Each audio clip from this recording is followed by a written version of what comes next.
Back to my channel হাবিজাবি রান্নাঘরে তোমাদের সবাইকে স্বাগত। আশা করছি আমার দেশে বিদেশের সকল বন্ধুরা ভালো আছো আর সুস্থ আছো।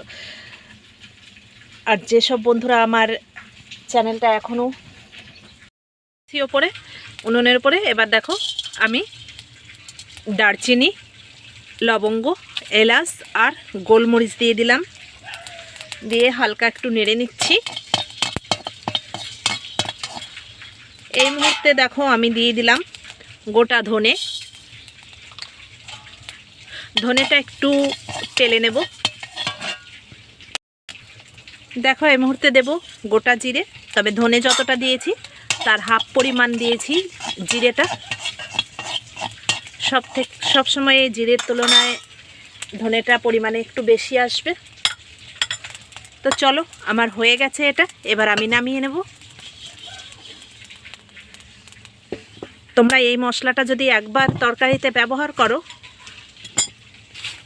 দেখবে মজা পেয়ে যাবে। ঠান্ডা করার জন্য একটু ছড়িয়ে দিলাম। তো দেখো বন্ধুরা, মাছটা আমি ধুয়ে নিয়েছি, কেটে নিয়েছি, নুন হলুদও মাখিয়ে নিলাম আমি। আর এখানে দেখো কড়াইতে আমি সামান্য তেল দিয়েছি। তেলের পরিমাণটা খুবই কম দিয়েছি, তার কারণে এই মাছটা খুব তৈলাক্ত মাছ, এই মাছটা থেকেই অনেক তেল বের হবে। তাই আমি আস্তে আস্তে এখন মাছটা আমি ভেজে নেব। তোমরা দেখতেই পেলে যে কড়াইতে কতটা তেল। দেখবে আমি যখন মাছটা তুলব প্রচুর তেল হয়ে যাবে। তো চলো মাছটা আমি ভেজে নিই।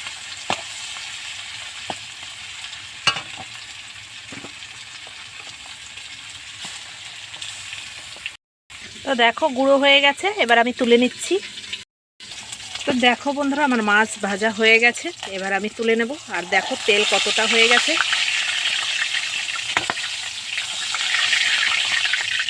দেখো কত তেল হয়ে গেছে।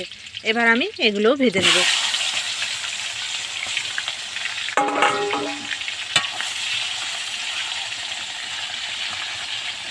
এগুলো ভেজে নেব এবার। এইবার দেখো বন্ধুরা, মাছটা দিয়ে আমি রেসিপিটা করার জন্য আমি এরকম মোটা মোটা করে আলু কেটে নিয়েছি। আর দেখো এখানে আমি আদা নিয়েছি, কাঁচা পাকা লঙ্কা নিয়েছি, আর নিয়েছি টমেটো। তো চলো এই কাঁচা পাকা লঙ্কাটা আমি একটু থেতো করে নেব, আর আদাটা বেটে নেব। তো দেখো বন্ধুরা, এতটা তেল আমার লাগবে না, তাই তেলটা আমি তুলে রাখবো। আগে রান্না করতাম আর ভাবতাম যে আমার মা যে মাছের ঝোলটা করে সেই রকম কেন হয় না। তো দেখো জিরে দিয়ে দিলাম তেলটার ভেতরে। এবার দিয়ে দেবো কেটে রাখা আলু। তো আমার মায়ের মতো মাছের ঝোল কেন বানাতে পারি না। আমার মা যে মাছের ঝোলটা করতো তার এই আলুগুলো শুধু খেতে ইচ্ছে করতো, আর খেতে ইচ্ছে করতো যেন শুধু আলুগুলো খেয়েই যাই, এরকম মনে হতো। আমার নয়, প্রত্যেকেরই। আমার মায়ের হাতের মাছের ঝোল যে যে খেত সেই আলু চেয়ে খেত, আর তরকারিটা আলু শর্ট পড়বে এরকম হতো। মা এত আলু দিত তাও মনে হতো যেন আলু শর্ট পড়ে যায়। আমরা প্রচুর আলু খেতাম, মা যে মাছের ঝোলটা করতো সেই টেস্টের জন্য। এবার আমরা রান্না করলে আর মায়ের মতো এরকম টেস্টটা হতো না।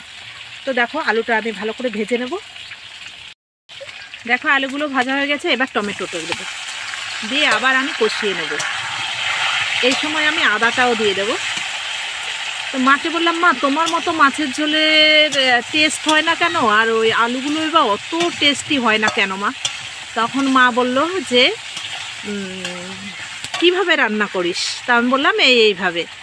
তখন মা বলল যে এইভাবে একটা মশলা তৈরি করে নিবি, নিয়ে এইভাবে রান্না করবি, তাহলে দেখবি একই টেস্ট আসবে। তারপরে করলাম, তো দেখলাম হ্যাঁ হয়ে গেছে। তো মার যে কোনো অনুষ্ঠান যদি হতো পাড়ায়, সবার আগে আমার মায়ের নাম থাকতো রান্নায়। রান্না আমার মায়ের করতেই হবে, এইরকম একটা ব্যাপার ছিল। তো চলো বন্ধুরা, আমি এটা ভালো করে ভেজে নিই। আর এত গল্প করতে গেলে তোমাদের সঙ্গে ভিডিওটা অনেক বড় হয়ে যাবে, তখন আর তোমরা দেখতে চাইবে না। তো চলো কষিয়ে নিই ভালো করে। এবার দেখো হলুদ দিয়ে দিলাম পরিমাণ মতো। এবার দিয়ে দিলাম লঙ্কাটা। এবার দেখো পরিমাণ মতো নুনও দিয়ে দিলাম। এবার আমি একসঙ্গে ভালো করে কষিয়ে নেব আবারও।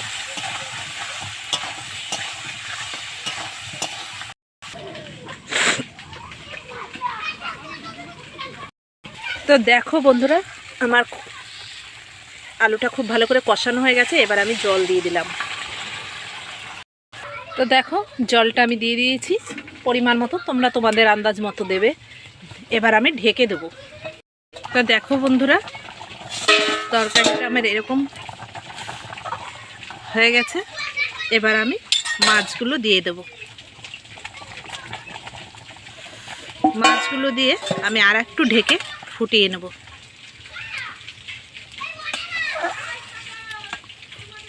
এখন মায়ের মতো হয়ে যায়। এবার একটু ঢেকে দেব। দেখো তরকারিটা রেডি হয়ে গেছে। এবার আমি ভেজে রাখা মশলাটা দিয়ে দিলাম। খুব সুন্দর হয় বন্ধুরা, একবার তোমরা এইভাবে ট্রাই করে দেখো।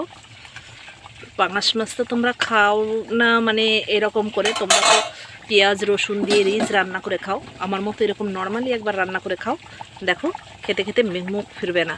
এবার নামিয়ে নিচ্ছি। দেখো কালারও যেমন হয়েছে, টেস্টও ঠিক তেমনই হবে। তো চলো খেয়ে নেওয়া যাক। এর হাতের আর রান্নার টেস্ট তো ভুলেই গেছি প্রায়। তো যাই হোক, মায়ের মতো রান্না করতে পারতাম না। এই মাছের ঝোলের আলুটা মায়ের হাতের রান্নার মতো টেস্ট হতো না। তারপরে একদিন মাকে জিজ্ঞাসা করার পরে মা বলল এইভাবে মশলা করে তরকারিটা কর, দেখ হবে। তারপরে মায়ের মতো করে করার চেষ্টা করলাম, দেখলাম যে হ্যাঁ হয়েছে, তবে মায়ের মতো অতটা ভালো নয়। তো চলো কিভাবে করলাম সেটাই দেখতে থাকো। আর যেসব নতুন বন্ধুরা এখনও আমার চ্যানেলটাকে সাবস্ক্রাইব করোনি, আমার চ্যানেলটাকে সাবস্ক্রাইব করে নাও। আর পাশে থাকা বেল বাটনটাকে অল করে দাও, যাতে প্রতিদিনের ভিডিও প্রতিদিন পেয়ে যেতে পারো। আর ইতিমধ্যে যেসব বন্ধুরা এই কাজটি করে ফেলেছো তাদের অসংখ্য ধন্যবাদ ও অনেক অনেক ভালোবাসা। তো চলো বন্ধুরা, কি করে মায়ের শেখানো জিনিসটা রেডি করলাম চলো দেখে নেওয়া যাক। এবার তরকারিটা খেয়ে নেওয়ার পালা।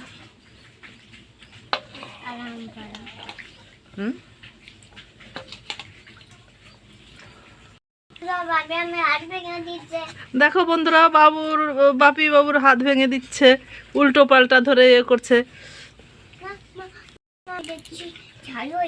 তাই তো বন্ধুরা, অসাধারণ টেস্টও হয়েছে আর খুব সুন্দর একটা সেন্টও বেরোচ্ছে তরকারিটা, দারুণ। তো তোমরা একবার হলেও ট্রাই করে দেখো, তোমরা ঠকবে না। তো চলো বন্ধুরা, আমার ভিডিওটা যদি ভালো লেগে থাকে তো নতুন বন্ধুরা অবশ্যই সাবস্ক্রাইব করে নিও। আর পাশে থাকা বেল বাটনটাকে অল করে দিও, যাতে প্রতিদিনের ভিডিও প্রতিদিন পেয়ে যেতে পারো। তো চলো, তোমাদের মূল্যবান সময় আমাকে দেওয়ার জন্য অসংখ্য ধন্যবাদ।